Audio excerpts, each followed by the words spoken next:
programa de hoje, a minha convidada é Ruth Venceremos. Nascida em Belém do São Francisco, Pernambuco, ela é produtora cultural, artista, educadora, integrante do MST, militante e defensora dos direitos humanos, ativista e política brasileira filiada ao Partido dos Trabalhadores.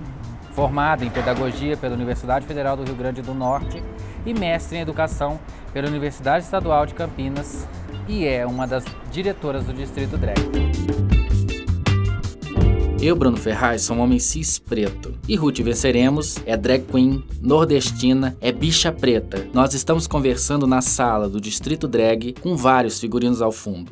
Eu nasci no sertão de Pernambuco, né, mas tive o privilégio de nascer numa região banhada pelo Rio São Francisco. Inclusive nasci num barco no Rio São Francisco, né? Então ela já nasce, né, dando close muito cedo, né, muito estrela. Eu sou leonina, né, apesar de não aparentar muito, né? Bem discreta. Mas assim, o sertão foi onde eu cresci mesmo, né? E quando eu falo de sertão, eu falo dessa contradição, né, de estar ali nas margens do Rio São Francisco, mas ao mesmo tempo 5 quilômetros depois você está com a seca brava ali, né, conviver com a seca. E então eu cresci, né, e me forjei como uma criança, né, que a gente diz como uma criança viada, em pleno sertão de Pernambuco, numa cidade chamada Santa Maria da Boa Vista, que é uma cidade que hoje deve ter em torno de uns 40 mil habitantes, então é uma cidade pequena. E nessa época, como é que era? Tipo, era quantos mil habitantes? Era uns 30 e poucos mil habitantes, a maioria morando no campo, né? E eu que venho de uma família camponesa, mas como minha família morava numa fazenda, né, houve a construção de uma hidrelétrica na região e acabou indo para essa cidade chamada Santa Maria da Boa Vista, onde eu cresci e me entendi como gente lá em pleno sertão, convivendo com todas as contradições e com todos os perrengues que é ser uma criança LGBTQIA+, no sertão de Pernambuco. E no interior como um todo, né? Eu passei a minha infância no interior, que era Rondônia. É diferente, mas em algum lugar acho que a gente tem um eco, né? Essa vivência de interior. Eu venho de uma família de 12 irmãos, então nós venho de uma família grande, e a maioria homens, então imagina que eu cresci sendo exigido de mim uma masculinidade, né? E essa por masculinidade nós estamos falando do jeito de se comportar, para que tipo de trabalho eu estava sendo criada. E eu fui sendo essa criança, né? Que a gente diz criança viada no interior, correndo pela cidade e muito marcada, né? Eu não tinha consciência quando criança, tipo assim, do ponto de vista da minha sexualidade, quem eu era. Eu só queria viver como criança. Mas é óbvio, na medida em que você começa a brincar com as bonecas, todo mundo começa a olhar estranho pra você, assim foi em casa, assim era com os vizinhos, todo mundo começa a dizer, o filho dela é diferente, o filho dela é diferente. E aí você tem que conviver com as piadas na rua, mesmo como criança, né? E ao mesmo tempo na família, sendo alvo de chacota, essa coisa toda. Mas eu digo que ao mesmo tempo, por mais que a gente era atravessada dessas violências, né, que seja porque o xingamento, a risada, o olhar indiferente, ela é um tipo de violência contra a gente. E eu fui ganhando consciência de quem eu era. Eu não sabia que era viado, o que era, não sei o quê. Foram as pessoas que, ao apontar o dedo pra mim, foram infelizmente me dando a consciência que eu era uma criança diferente. E eu cresci sendo essa criança que ajudava a minha família, sendo essa criança que ao mesmo tempo era alvo de chacota. Eu me lembro que na escola, eu era uma pessoa que eu chegava, era a primeira a ficar no portão da escola para entrar. E eu me lembro de uma cena que foi um outro estudante, uma bicha preta com cabelão black, pegava no meu cabelo e começava, é menino ou é menina? Sabe, assim, desde cedo, você acaba sendo um alvo, sabe, dessa violência fácil. Então, ao mesmo tempo que você convivia com essas situações, eu corria livremente pela cidade, sabe, assim, eu me banhava no Rio São Francisco. Mas eu quero saber a importância que a Ruth tem pro Erivan. Qual que é essa importância? Como? E eu também quero saber de onde é que ela saiu. Como que nasceu a Ruth? De onde é que ela vem e o que que ela significa? Qual a importância dela? É muito difícil responder essa pergunta, não é uma pergunta fácil, assim. Porque sempre as pessoas perguntam se a Ruth ela é diferente do Erivan. E eu digo que um se complementa com o outro. Porque quem eu sou hoje, né, a existência dessa persona, ela é resultado também de um passado. De coisas que eu não pude fazer, de coisas que eu fui privado de fazer. E por muito tempo eu ficava me perguntando, quando nasceu a Ruth Venceremos? Eu digo que ela nasceu no Carnaval de Brasília, né? É a fala mais pública que eu tenho, que as pessoas conhecem. Nasceu em 2016, no Carnaval, no Bloquinho. Não poderia ter nascido em lugar melhor do que no Carnaval, né? A alegria toma conta. Mas eu digo que a Ruth tem a ver com a minha história, com uma trajetória, com o caminho que eu percorri para chegar até aqui. Desde a boneca que eu desafiei a brincar, né? E ela é um ponto de encontro sobre muita coisa. Sobre eu ser uma criança preta, no interior, né? Que as pessoas olhavam para mim e diziam assim, olha Vera Verão, olha Lacraia. Sempre me remetendo a alguns personagens como sentido de chacota. E por algum momento eu tinha até vergonha quando as pessoas diziam assim, olha Vera Verão, olha, né, olha Lacraia. E aos poucos eu fui me entendendo e eu fui tendo orgulho. Dizendo bem assim, não, olha, quando eu via Vera Verão na TV, aquilo me inspirava a ver que tinha um corpo preto como o meu na televisão. E aquela coisa, representatividade importa sim. Importa muito. E aí foi quando eu comecei a perceber, cara, e aí eu conversando com minha mãe, olhando algumas coisas do meu passado, com 14 anos eu me montei pela primeira vez para uma apresentação numa escola, na minha escola, foi? Lá no assentamento do MST, sabe assim, na roça, como as pessoas dizem. Ia ter uma apresentação de conscientização sobre HIV, e aí eu decidi, me montei para apresentar uma peça na escola. Cara, sem os recursos que nós temos hoje, obviamente, né? Então, a Ruth tem a ver com esse encontrar com o Erivan, com a criança que eu fui, sabe? E aí, no fundo, a Ruth é um olhar para aquela criança e dizer bem assim, você pode e você vai conseguir. Como foi que surgiu esse movimento? Como foi que surgiu essa parceria ali com o MST? Onde é que você encontrou? Como é que foi essa interação? Esse encontro tem a ver com a primeira pergunta que você fez, interior. O interior. É do interior? Do interior. O MST, o meu contato com eu tenho um contato com o MST aos 10 anos de idade, quando o MST faz uma primeira ocupação na região que eu moro. E aí minha família foi, né, assim, com uma família grande, desemprego, né, na época muito forte, muitos irmãos, todo mundo tendo que trabalhar. E como minha família tinha origem do campo, quando o MST surgiu na região, minha família foi, né? Só que 2, 3 anos depois foi que de fato resolveu morar, acampar, morar embaixo de barraco. Então minha primeira experiência com o MST, né, eu tenho contato primeiro aos 10 anos e aos 13 anos minha família se muda de fato para um acampamento, porque estava muito difícil, né, a situação, e é lá onde eu encontro o MST. E eu percebi um espírito de coletividade, de solidariedade, desde o primeiro momento que eu cheguei no acampamento, que eu vi aquelas pessoas reunidas. E o que mais me chamou a atenção, sabia? As pessoas cantando.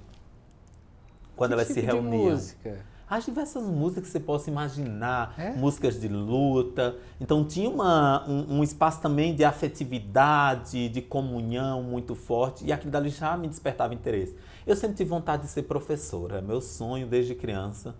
E numa dessas reuniões, assembleia, neste acampamento, as pessoas começaram a dizer, nós precisamos que pessoas ensinem outras pessoas a ler e escrever. Porque tinha muitas pessoas que não sabiam ler e escrever nesse acampamento. E aí eu toda metida a professora... Fazer esse papel, né? Isso ter esse mesmo, papel. vai lá, ensina as pessoas a ler e escrever. E eu toda afoita, toda metida a professora, fui e junto com outros jovens nos organizamos e começamos a ensinar os trabalhadores a ler e escrever. Eu tinha apenas 13 anos de idade.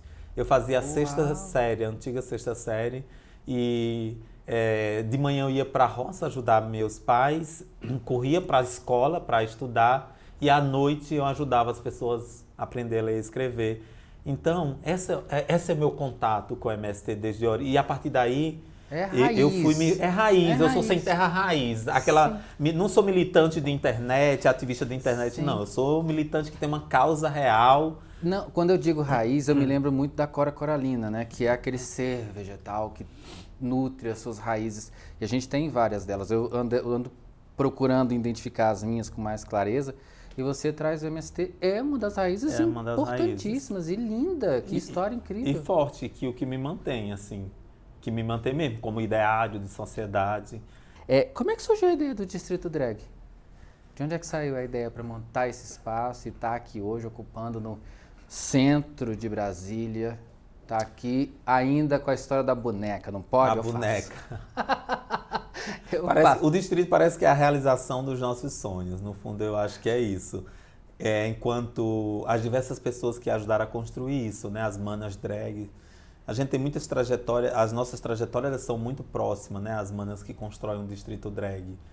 De que vivemos de infância difícil em relação à nossa orientação sexual, e que a gente encontrou na arte drag a nossa potência para seguir existindo.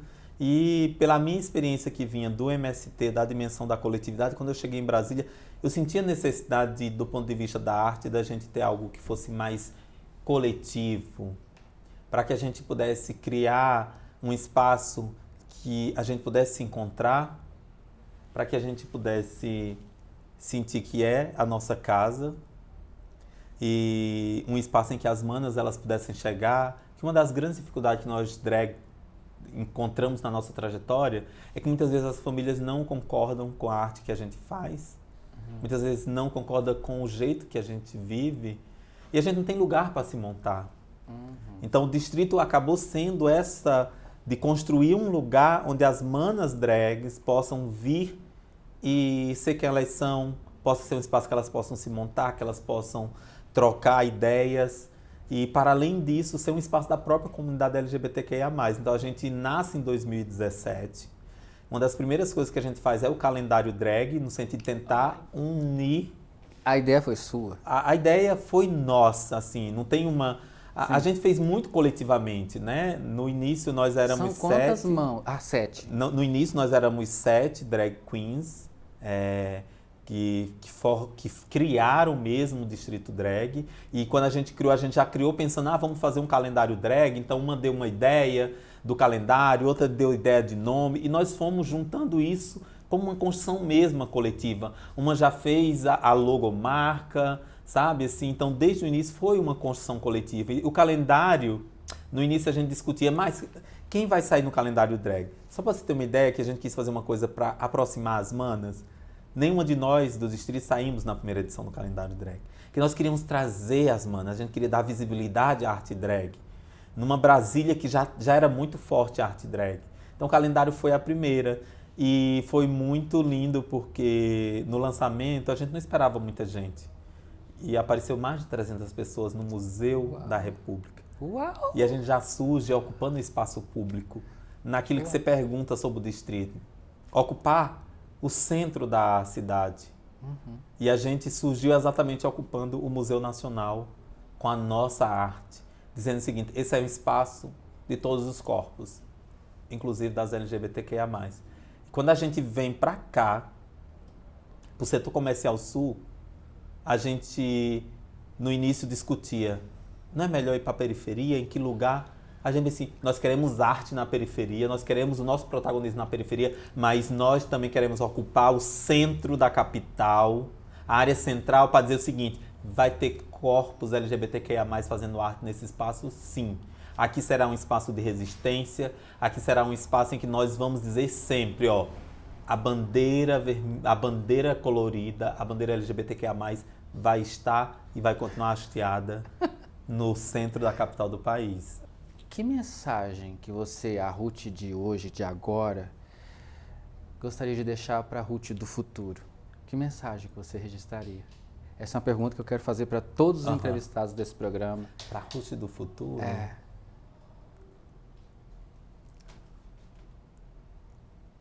A Ruth de hoje, nós falamos muito do passado dela. É um passado lindo, de se orgulhar muito, é emocionante. E o que você já conquistou, olha onde você está aqui hoje e no futuro. Qual é a mensagem da Ruth de agora para ela? Segura a coroa, vadia, porque hoje foi muito difícil. Então, nos deu orgulho, muito orgulho. Eu estou muito orgulhoso.